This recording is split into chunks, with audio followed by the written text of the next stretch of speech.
This Hey call is everyone, being it's recorded. time for another Holiday Chat 2018 call, and on the line I've got Elliot. Elliot, how you doing? Why don't you introduce yourself? Tell us what you're doing and what you want to talk about today. Hi, well, I'm doing well. My name is Elliot. So I'm 28 years old. I'm kind of in the civil engineering business. I do a little bit of land surveying, kind of project management, construction inspection type of business. Looking to start my first business, want to kind of be an entrepreneur. I have a little bit left time on my contract. I'm in the U.S. Air Force at the moment. So I have 2 years left on my contract. Mhm. And kind of want to overall just see what I need to do to get my first business rolling.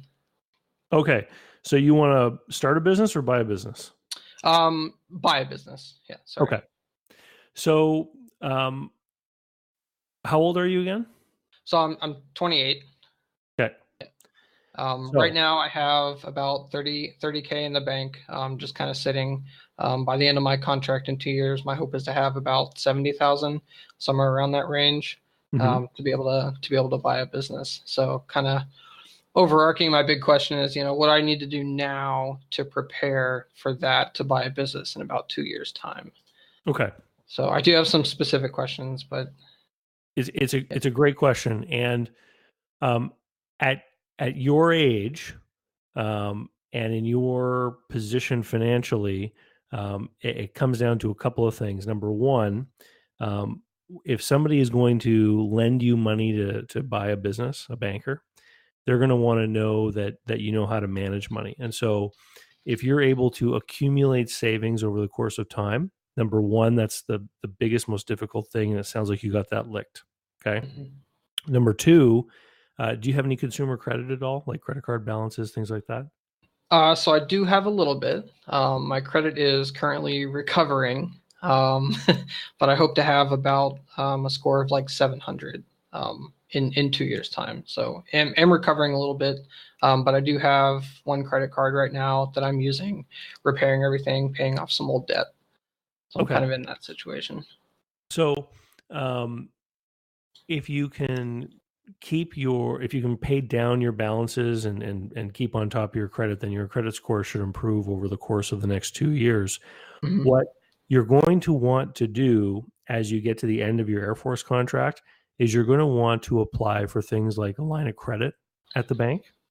While you have the income, you're going to look the best on paper.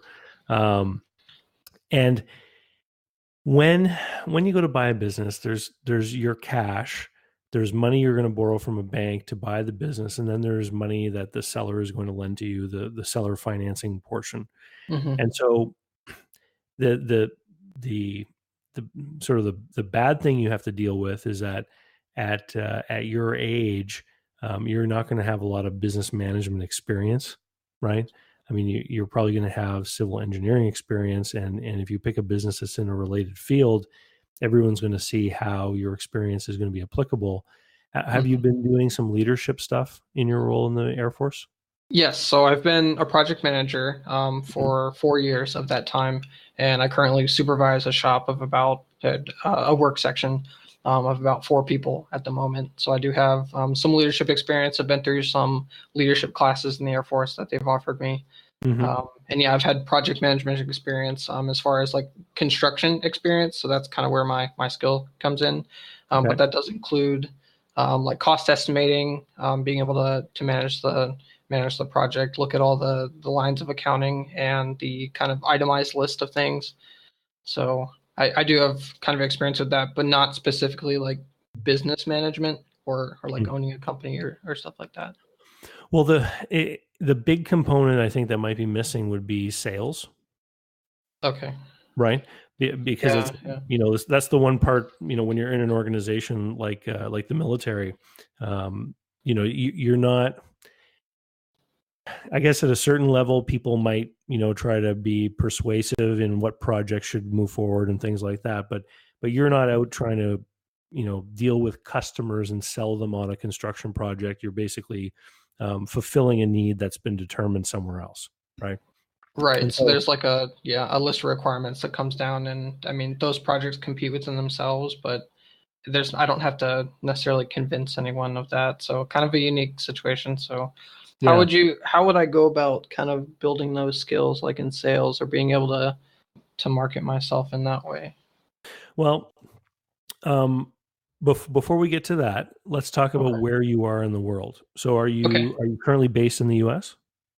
No. So currently I am in the United Kingdom. Okay. However, I have a year left in the United Kingdom and then I'll come back for the one remainder year on my contract. So I will be in the United States. So I guess I should have mentioned before, I'm not tied down to one area. So I'm Hmm. open to buying a business anywhere, including internationally, if that comes about. I do have experience in, yeah, like I said, the United Kingdom. I've also been in Korea and Japan. Okay. So I kind of know how those things work over there a little bit, Okay. but I'm open So, up to being anywhere. so if you have no business to purchase when you come to the end of your Air Force contract, where will you likely end up? Is there like a home turf for you? So there are some ways for me to transition into the civilian world pretty nicely. So I am working on kind of like my fallback, which is either getting a federal job. That's a very easy transition to do that, or looking for a civilian company to work for.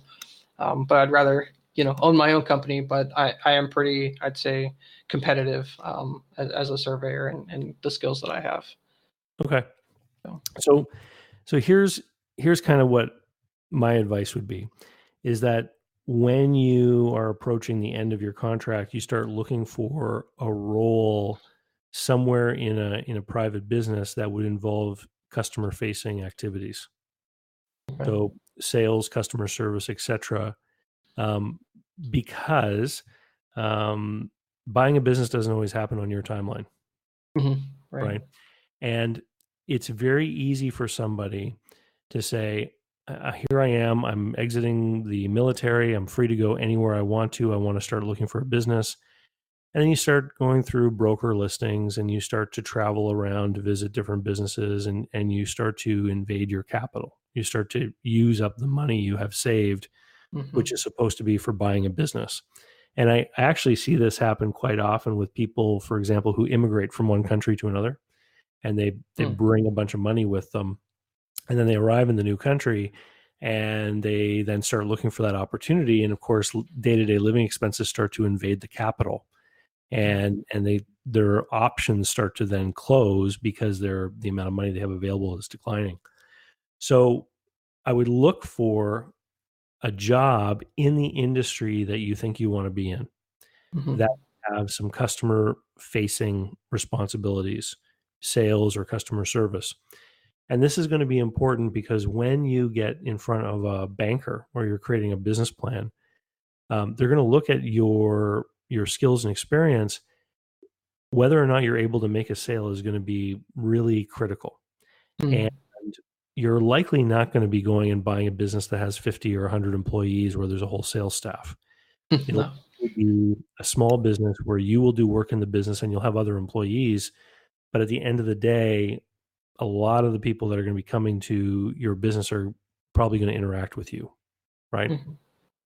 So, so I would say um, you want to get into the private sector. You want to find a role where you're going to deal with customers, and then you can start your search for the business that you're going to buy.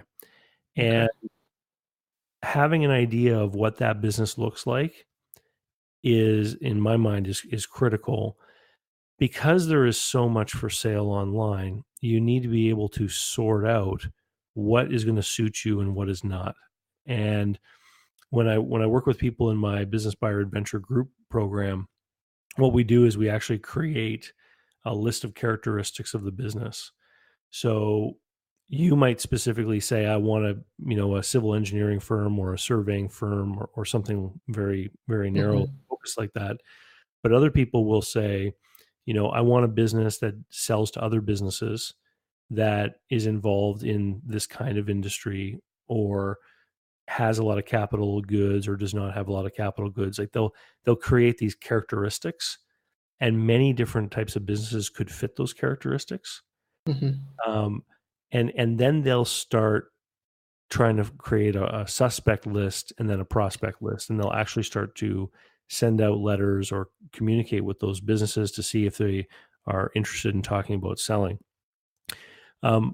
Where you're going to end up geographically can also be important, because one statistic that was often quoted to me back when I used to be part of a franchise business brokerage is that 80% of businesses change hands without the use of an intermediary, which means two people know each other and they decide to do a transaction. And when you get into a community, it doesn't take very long to figure out that there's a relatively small group of people who seem to own everything. Right? And so, like in my town, it's a city of about 150,000 people. There's like the Kiwanis Club and the Rotary Club and those types of places. And when you join those organizations, you suddenly end up amongst entrepreneurs and professional types like salespeople, insurance agents, that kind of thing. And that's where this kind of networking takes place. Because if somebody wants to sell a business, they don't want to pay a broker necessarily. And if they have an idea of who might want to buy it, they're going to talk to that person before they list it for sale.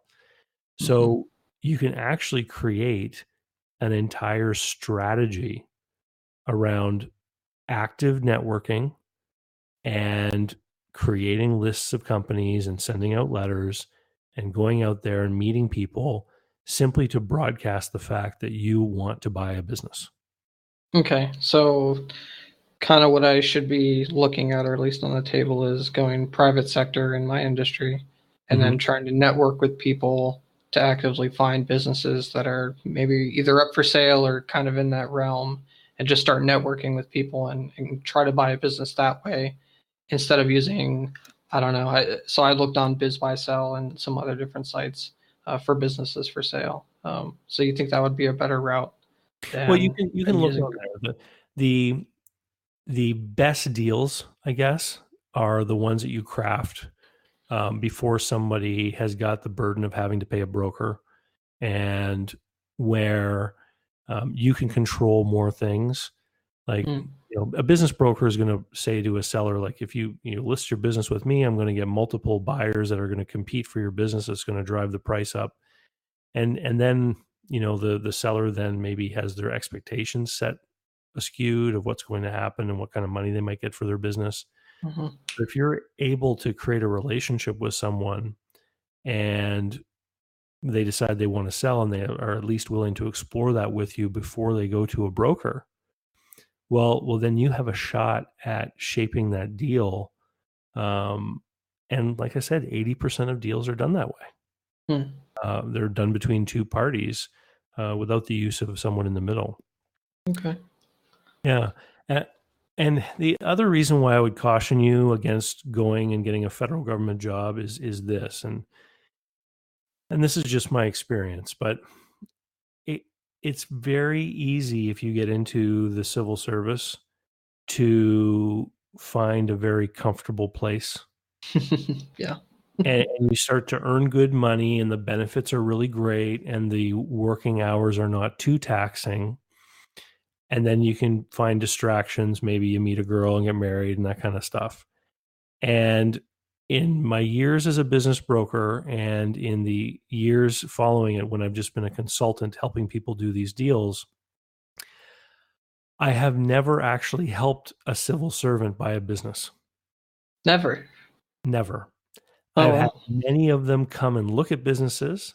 I've had many of them tell me how much they hate their jobs and how desperately they want to leave. But I've never actually seen one quit their great job to go and work hard in the private sector.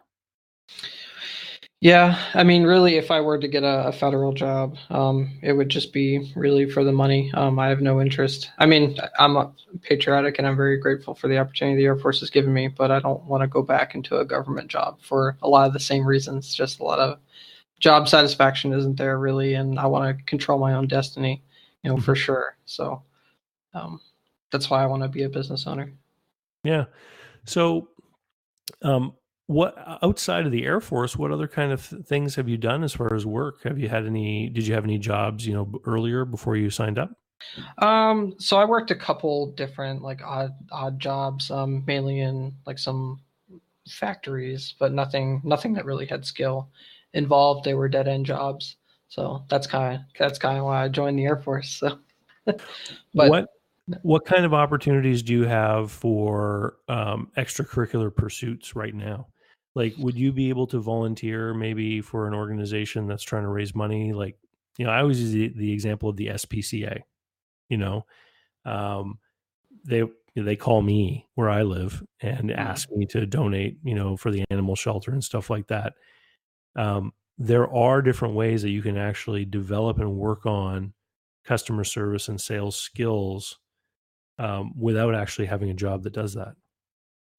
okay, yeah, sure. So I've been kind of in different leadership positions within the Air Force. We have kind of like internal organizations where we do raise money, burrito sales and kind of things of the like, and then have different events. Like, so we'll have a Christmas party coming up in December, and I'll be on the committee for that to help plan and organize that. So, but as far as not a whole lot of opportunity like outside of base necessarily. Hmm. Um, I guess I would have to be kind of more stateside for that.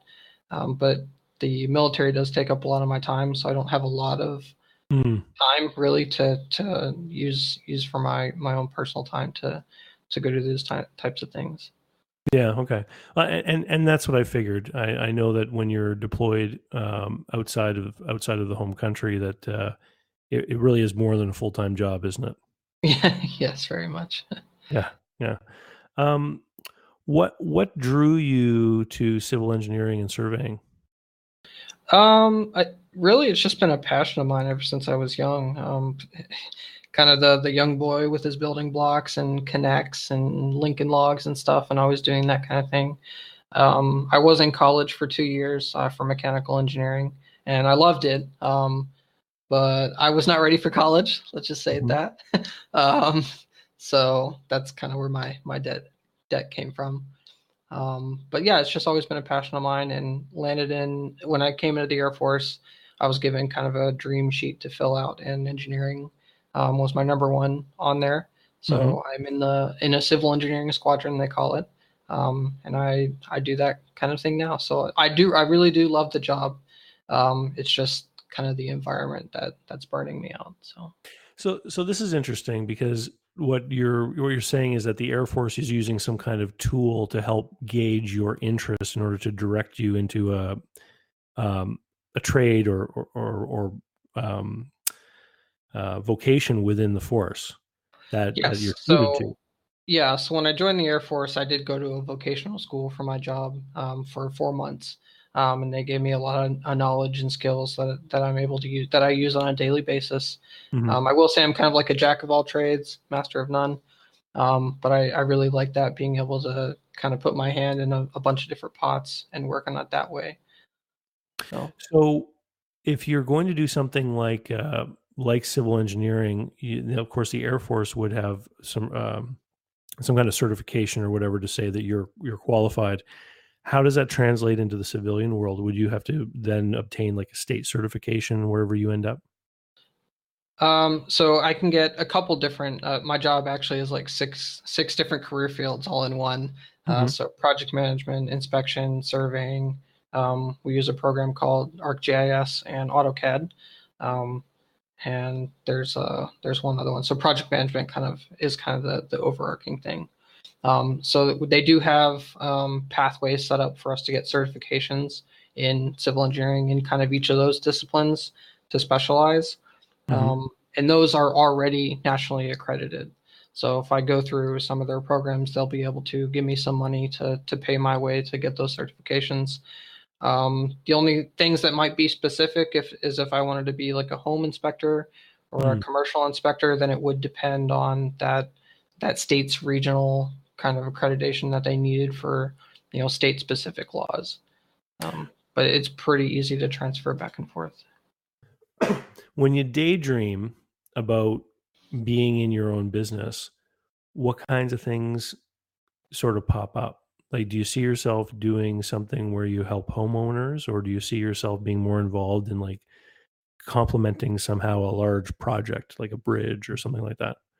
Definitely commercial type work. Mhm. So bridges or larger types of new buildings that are going up, doing the surveying for that, doing the inspections on those.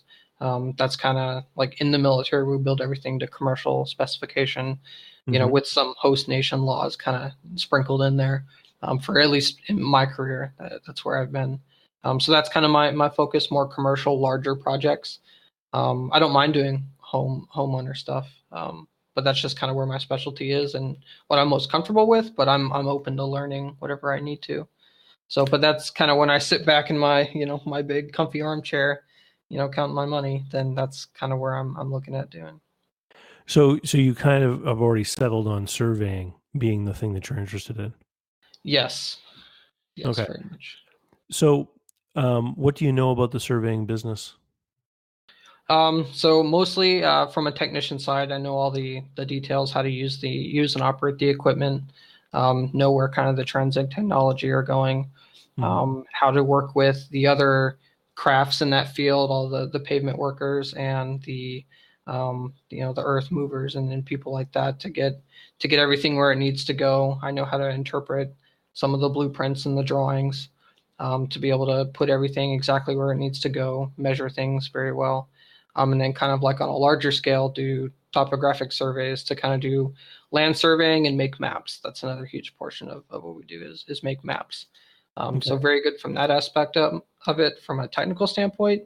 And then right now, since I've kind of moved up through the ranks in my current position, manage a team so I can delegate those tasks to other people and kind of like quality assure their work when they're doing it too. Are there any kind of limitations on participating in social media in your position? Yes. So the mostly from a political standpoint. So Mhm. the Air Force doesn't, and the DoD in general, Department of Defense doesn't like members participating politically, being politically active, and there are some things that we're not allowed to talk about or post or share, things like that. But professionally, most of the time, there's not too many restrictions. Okay, so you could, for example, go and find some kind of online community of surveyors, and you could participate in that forum and talk shop, basically. Yes, absolutely. Okay, um, because if you really are kind of settled on this particular business, it wouldn't surprise me it wouldn't surprise me what I know that there's an awful lot of businesses in the surveying trade that are owned by people that are getting close to retirement age, Mm, okay. right? And reaching out and participating in some of these online forums where you can actually, brand yourself as, someone who is going to be buying a surveying firm in 2021 or whatever the date is, Mm, you could potentially start to make some connections with people now, okay. Yeah. It's not too bad. right? Because Yeah. because you know one of the great things about having a particular kind of business identified is that those people gather together, whether in an association or an annual event. Um, Hmm. if there's a national association of surveyors, maybe they have some kind of conference or regional conferences that occur, right? So if you're thinking, when you get out, if you want to be in somewhere sunny, then maybe there's you know, a Texas or Florida or one of those southern states that has a conference for its surveyors, and maybe there's an opportunity for you to even go and attend. Yeah, so at the moment, there actually are a couple of conferences. Funny that you bring that up. There's one predominant one in excuse me, it's in California, San Diego, excuse me, Hmm. um, for kind of our mapping software. So it's called the Esri User Conference. So every year they have like a week long conference there. So I may have an opportunity to go to that pretty soon. And then for Air Force specific, there's a conference in San Antonio that gets done every year, kind of on a for another aspect of our job as well. So I am kind of active in those. Hmm. Um, but I haven't really networked as much as probably it sounds like I should have been in those. So I'll definitely take a look at that and start grabbing business cards. Well, you start to grab business cards, and then maybe you create a LinkedIn profile and you connect with those people on LinkedIn. And it's no secret in the Air Force that people, when they achieve the end of their contract, that they're going to leave the Air Force, right? Right. Right. So there's no repercussion professionally for you if your immediate superior found out that you're talking about maybe buying a surveying company when you get out of the Air Force, because everyone's getting out of the Air Force, right? Right. And that it actually happens pretty frequently. So a lot of businesses do reach out to our specific career field and try to recruit us before we leave as well. Right. Because they're looking for employees with your skills. Right. Right. Yeah.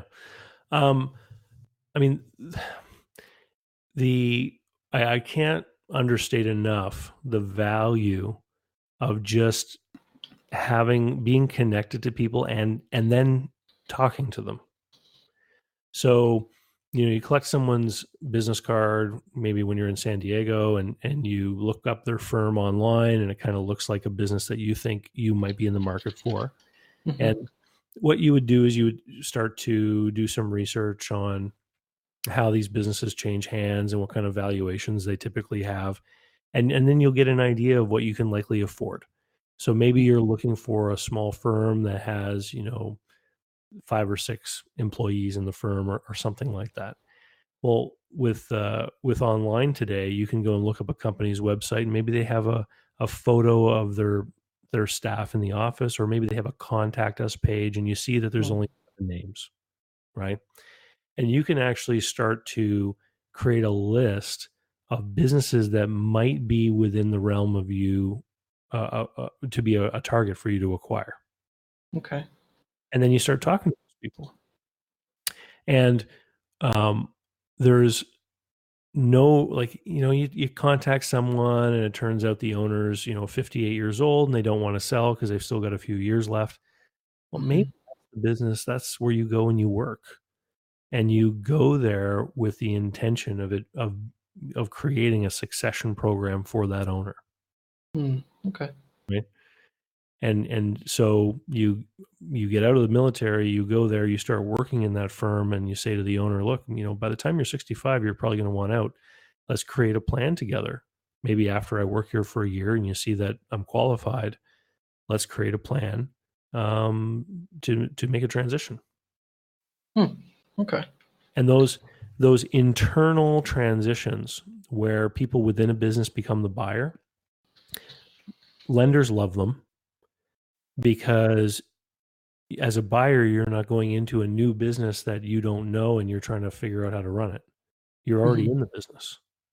You already know how it runs, right? Right. And in surveying, because it is a profession, there's going to be a lot of personal goodwill attached to the owner and the other people that have been in the firm for a long time. So if you are working in the firm, it gives you a chance to start to absorb some of that goodwill. So if there's a big contractor that hires them all the time, and you're going to be buying the business, well, then you get in the room sometimes during those meetings so that the contractor gets to know you too. It makes it easier once you buy the business, because then all of a sudden you're not trying to talk to all these customers that you don't know. They've all seen you before, right? Yeah. And so it's not as different and strange for them. It's less. It's not as easy for competing firms to come and poach those great customers. Yeah, absolutely. Yeah. The other nice thing about a transition from within is that you can stage it over time, which means that you start buying, maybe you buy the stock of the company over the course of a couple of years. There's a lot of different ways that these things get structured, but it's risky to try to sell a business for a business owner, and the risk is not finding a buyer. Businesses go up for sale all the time and stay on the market for a long time, and then finally they get wound up because no one was able to buy the business, or they weren't able to find someone to buy the business. And when a business is on the market for sale, the even if buyers can be found, it's impossible to dictate the timeline of the transaction. Mm. I've been involved in deals that have happened relatively quickly, like in 8-9 weeks from the first moment they met to the time the business was sold. And I've also been involved in deals that just dragged on and on and on and took months to close. When someone's doing a transition from within, you can actually create a schedule Yeah. because both parties are at the table and they can both commit to things even over the span of years. So it means that that seller can actually sit down with his financial planner and know that he's going to get, you know, maybe certain amounts of money over the course of at certain intervals, or he knows when he's going to be, no longer active full time in the business. It can be a great advantage to the seller. Okay. Awesome. Yeah. But I guess the key is like open those relationships. Yeah, I gotta start networking with them then. Okay. Yeah. And Awesome. talk to those people, like send them messages, communicate with them, create a real relationship. Just like as a business buyer, you it's easy to think that you are buying something. So in a traditional purchasing situation, you go to a car dealership, for example, it's their job to sell you the car, right? You're kind of passive. You show up at the car lot, maybe you know some things about the vehicles, maybe you don't, but it's their job to sell you the car. So you can kind of wait for them to speak to you, give you information and stuff. When it comes to buying a business, there's actually several different sales that occur. And the first sale that has to happen is actually you have to convince the business's owner that you're capable of running the business. So Okay. you're actually the one that has to do the first sale. And if you were, let's say you represented a software company that sold software to surveyors, you would be contacting people. You would be creating that relationship because you would want the opportunity to talk to them about the software package, right? That's the kind of attitude you need to have. That you are selling yourself as a potential owner of their business. Yeah, absolutely. So like how would that work like when I'm just talking to them? Like there's some sort of like business proposal I need to put forward or like give them my resume like along with an offer? No, Or because you don't know anything about their business. mm, All you're doing at this point in your life is creating relationships, okay. right? Is you're talking about it. If you work on something neat or do a really cool project, you share that on social media. Say, hey, look, I'm working on this really cool thing. And if you're connected to those people, then other people will comment on that, and you can have a conversation with them. And Okay. so at that, all you're trying to do is sell yourself as a competent, capable person in this industry. The second sale that's going to happen is they're going to have to convince you that their business is worth owning, Right. right? But they're not going to even try if they don't think that you could run it, Right. right? So you're positioning yourself, you're creating relationships, you're demonstrating competency that you are a candidate to be the buyer of their business. And then you can have those other conversations where people then try to convince you that theirs is the one you want. Okay. And that's their job to sell you, right? And then the final selling job is the negotiation. It's when you come up with your plan of how it is that you're going to transition into the ownership. And given your position, that's actually not going to be such a critical thing to have sorted out in the beginning. Because I think, like I said before, your goal should be to get work in the industry where you're going to be doing some customer facing things. I think identifying a survey firm that you could buy is probably smart.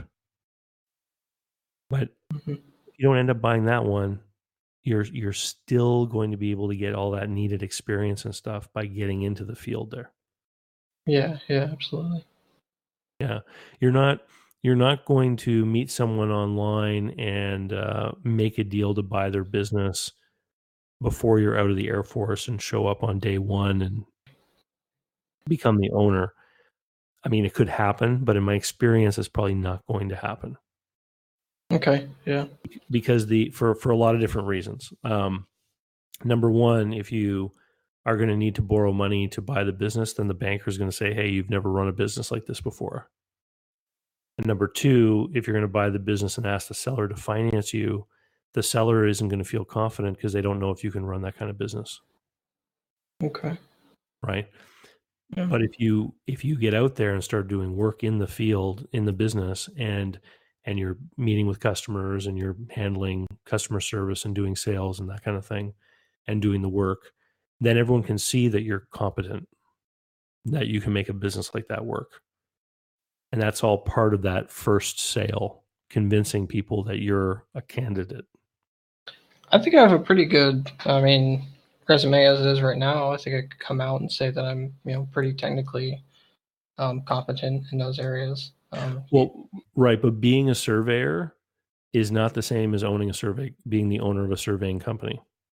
I've got there's a place I hang out at here sometimes, and there's a photographer that is always there, and I talk with him sometimes. And he's been like a career photographer. He's always had a studio. People pay a lot of money to go do family portraits and things, and he gets brought into political events to take photos of politicians and stuff like that. And we were talking one day, and someone came up and said, you know, it must be hard for you to be like the best photographer around so that you're the one that people will pay this money to. And he Mhm. very quickly quipped, "Oh, I'm not the best photographer around," Hmm. which kind of surprised people, Yeah. right? And he said there's all kinds of photographers in town who are as good as or better than me. I've seen their work. Mm. They're amazing artists. And so he may not be the best photographer in town, but he's probably one of the best people at running a photography business, Mm. which is a Okay. completely different thing. Yeah, I guess I would agree with that. Yeah. And that's the difference, for example, what the banker would see. The banker would see you'd show them the resume, they'd say, "Okay, well, we have no problem appreciating that you're going to be able to do the work, but we don't see any kind of track record of you being able to maintain your clientele and grow your business and attract new clients and all that kind of stuff." Yeah, I guess that's just the nature of the type of work I'm in a government job Yeah, necessarily. it's just not something that you have to deal with where you're at right now. Mm. Okay. Yeah, and So and then that, what specific training or like how would I what can I do now, I guess, or over the course of 2 years to start building those skills together to run and own the business? well, I mean, if you want to work on those skills, there's a whole industry of people that do that kind of training. You know, Okay. you think about like Zig Ziglar and all that legacy of work, and then there's people like Sandler training and a lot of that stuff. Like, I attended a few Sandler sales training sessions before, and it used to be all delivered live and locally. You know, salespeople would go to these meetings, and the trainer would show them things. And now a lot of that stuff is being done virtually online. And so it doesn't matter that you're living in the UK, right? Right. As long as you can make a commitment in your schedule for a certain time, or maybe this stuff is available as pre-recorded training. Like, look up sales training, you're going to find all kinds of stuff out there. Okay. And doing some of that sales training is, yeah, it's going to enhance your resume. It may also help you get that first job in the right firm, Hmm. Hmm. right? Because there likely aren't many new surveyors applying for jobs in surveying companies that have gone through the effort of doing some sales training. Right. Okay, so look for some like online training opportunities for business management and sales training. Okay. Yeah. Yeah.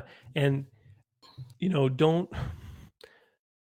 don't be stuck on things like certifications and things like that. Hmm. In the private sector training, it's all about results.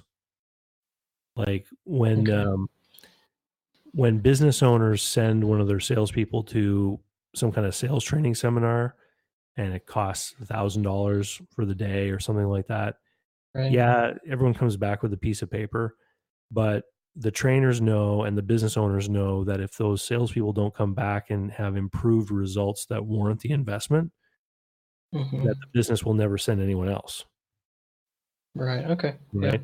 And the fact that you have these sales training organizations and systems that have been around for years and years and years, they wouldn't be around if they didn't actually deliver results that business owners could see. Because I know of some business owners that continuously send their employees to these things, and they do it because they know that they're earning a return on that investment. Hmm. Okay. Yeah. Great.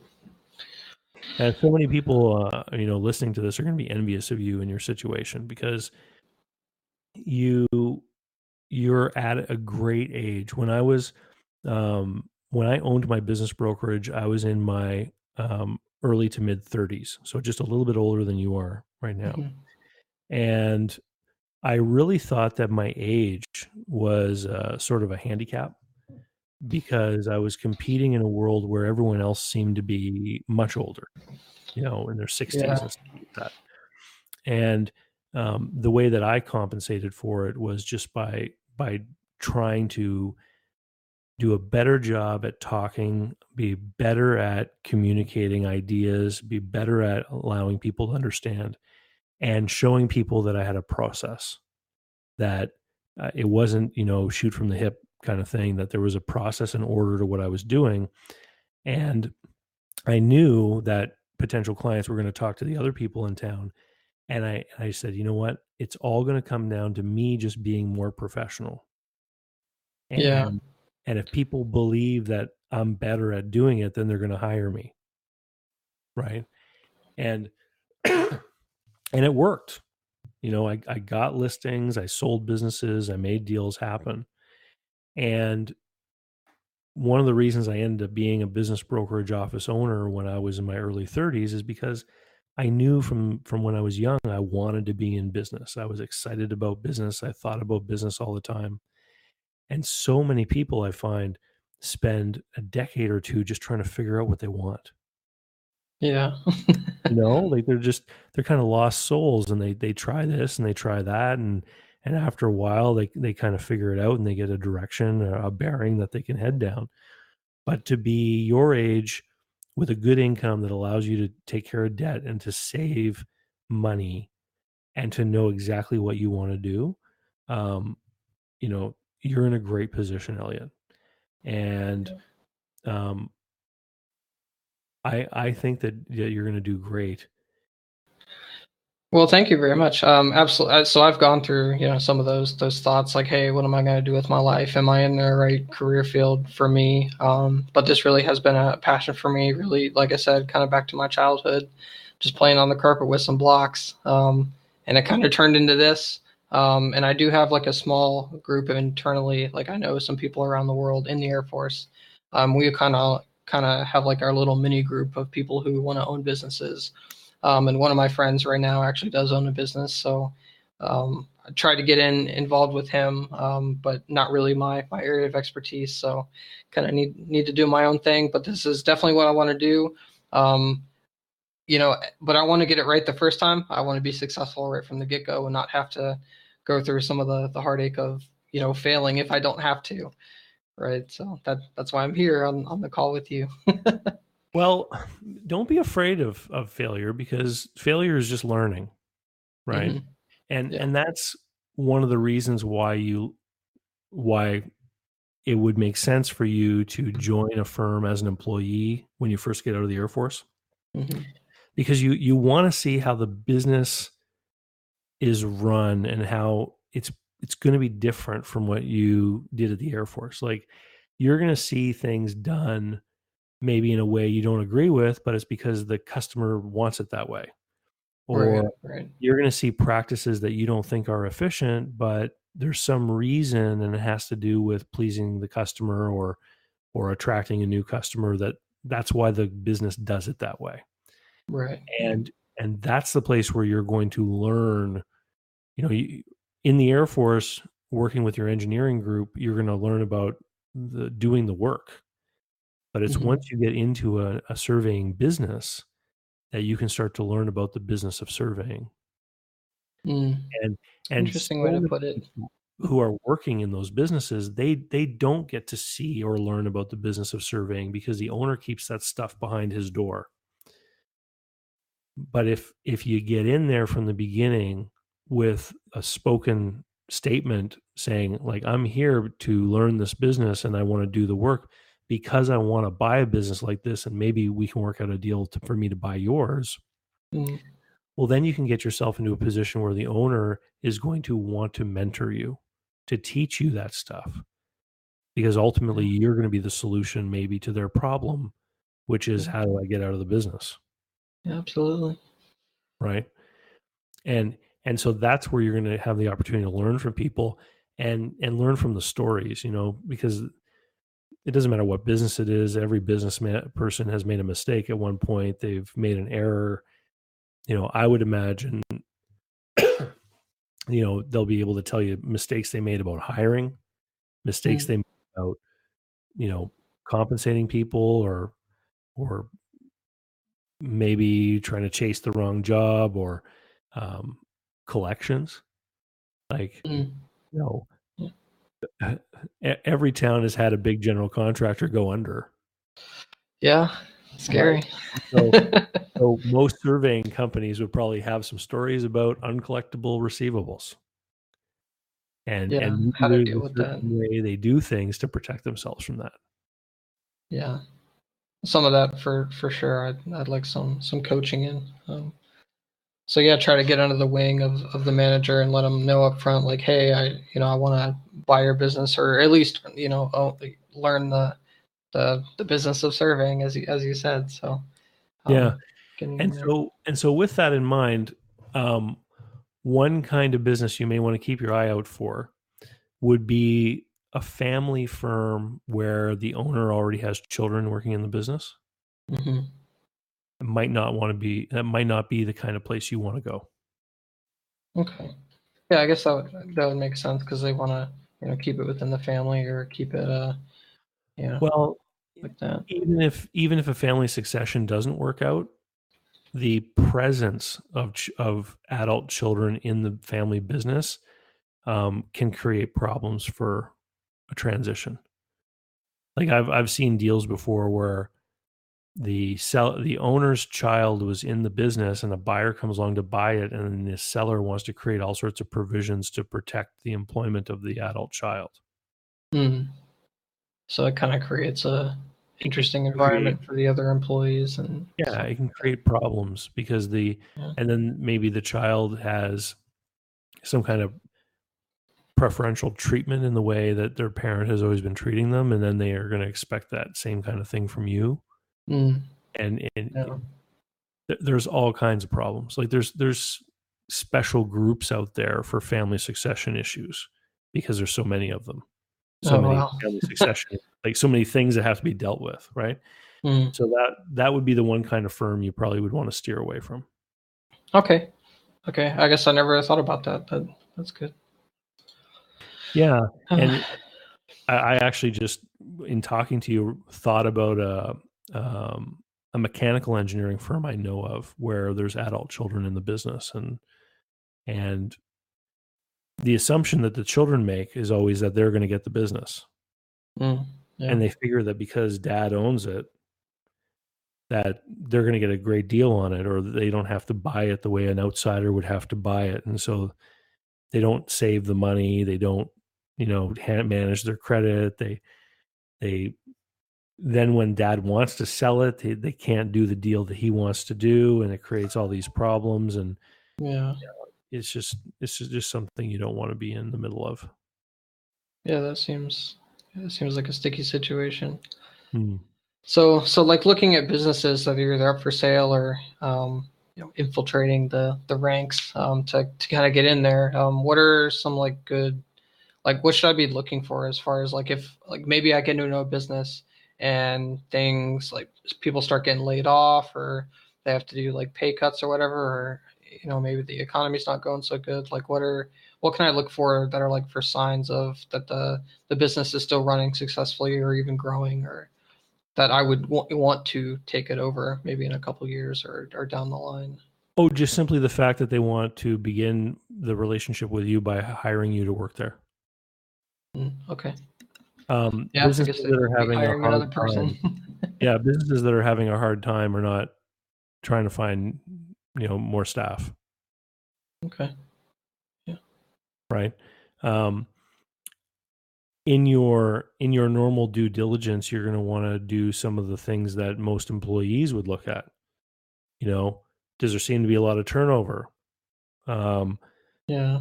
do there seem to be problems with this business? But if you're dealing with a firm that has got their name, on projects all over town and they're working with reputable construction firms and stuff, well, then they're doing the work well, Yeah. Yeah. right? Still getting the works. Like the history of a lot of projects taken on. Yeah, and if they can do the work and they're still around, it means that even if they're mismanaging their opportunity to make a lot of money, they're managing it well enough to survive. Right. And in my business buyer advantage course, one of the things I say to people is you actually want to find a business that makes money but has problems, Yeah. because So I guess you can come in and yeah, hopefully fix them.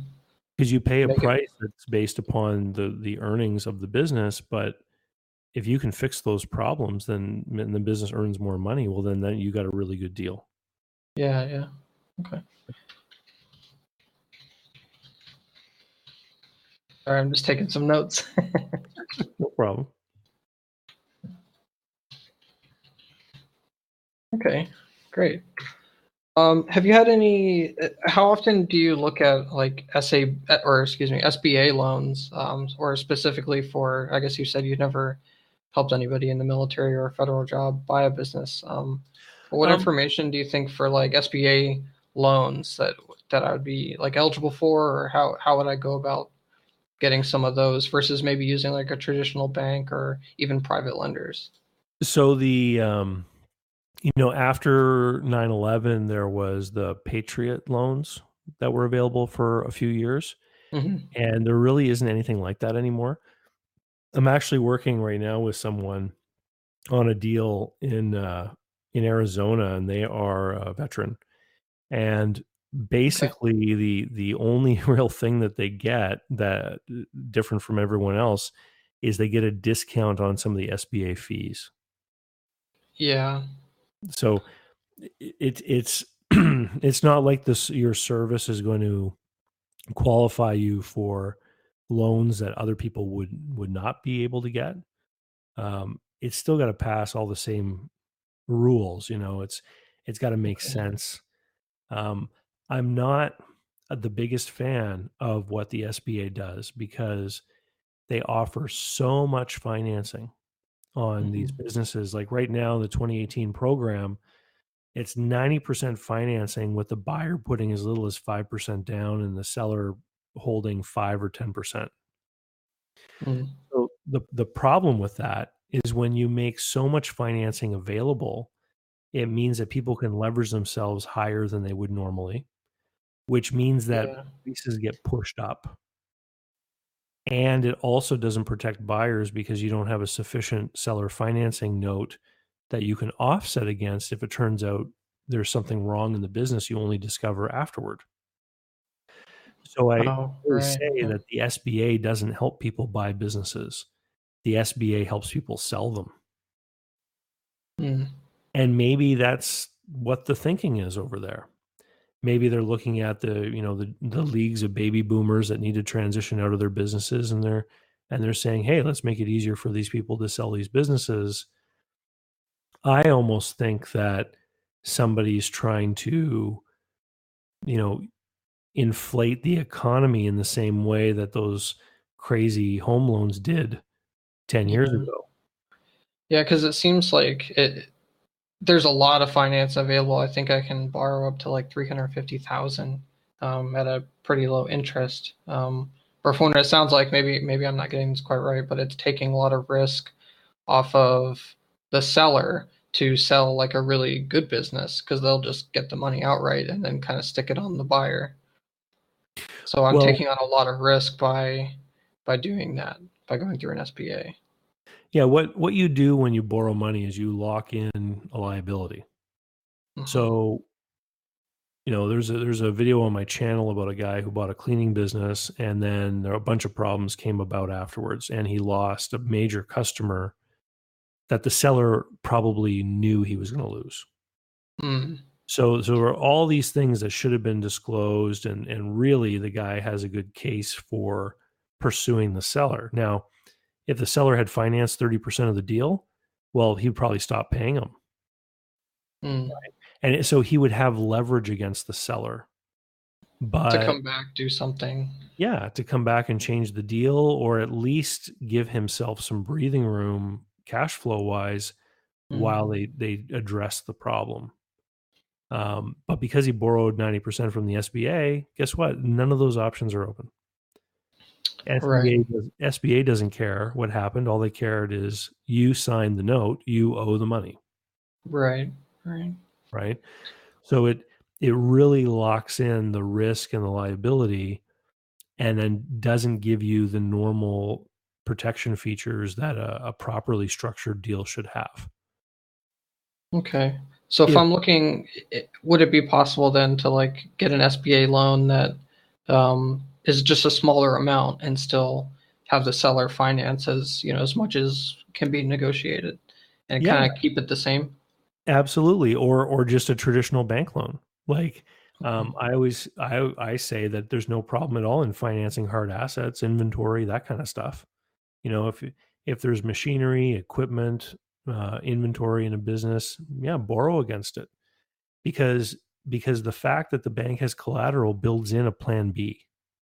If Mm. something goes wrong, the collateral can be liquidated. I Right, mean, right. it doesn't cover all the loans, but it gets you partly out of the hot water, Sure, right? sure. And so the problem though with a surveying company is that you wouldn't necessarily have a lot of collateral to offer. Yeah, not necessarily. I mean, some of the equipment's expensive, but you don't have that much of it. Really, you have people skill. So, Hmm. maybe a building. I don't know if it's still being leased or maybe that's owned, but yeah. The in particular with professional service firms like surveying, accounting offices, things like this, there really is a lot of risk in the personal goodwill.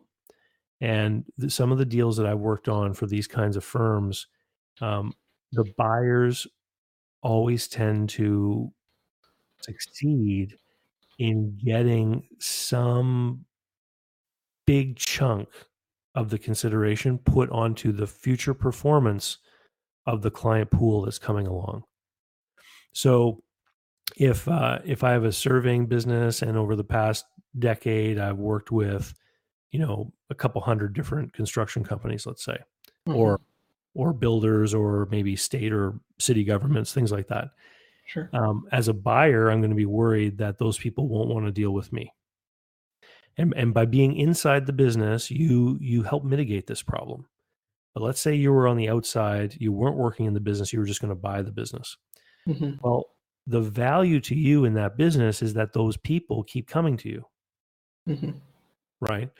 And so there's a danger that if they don't come to you, then what did you buy?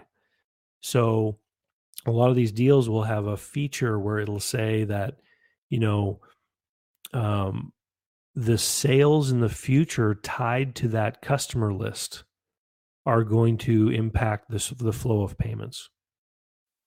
It's often Okay. referred to as a legacy customer list. So I worked on a deal with an accounting firm where the accountant bought part of another accountant's practice.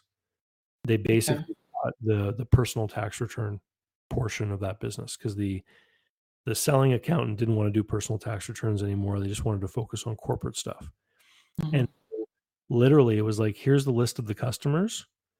Over the next 3 years, you give me this percentage of the billings to this list of people. Okay. And some of those people didn't want to go to the new person.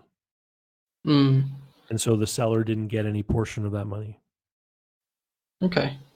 And that kind of structure is makes sense for a business that has so much personal goodwill. Yeah, or at least reputation in that company. So, well, yeah, and I guess that would be the personal goodwill of the owner. So, okay, yeah. Awesome, Elliot. We need to wrap up, but was there anything else you wanted to ask before we go? No, I think you gave me a lot of things to think about. So, thank you very much for your time. I learned a lot. No problem. Thanks for joining me on the call, and I hope you have a great holiday season and a happy new year. All right, you too, sir. All right. Bye-bye.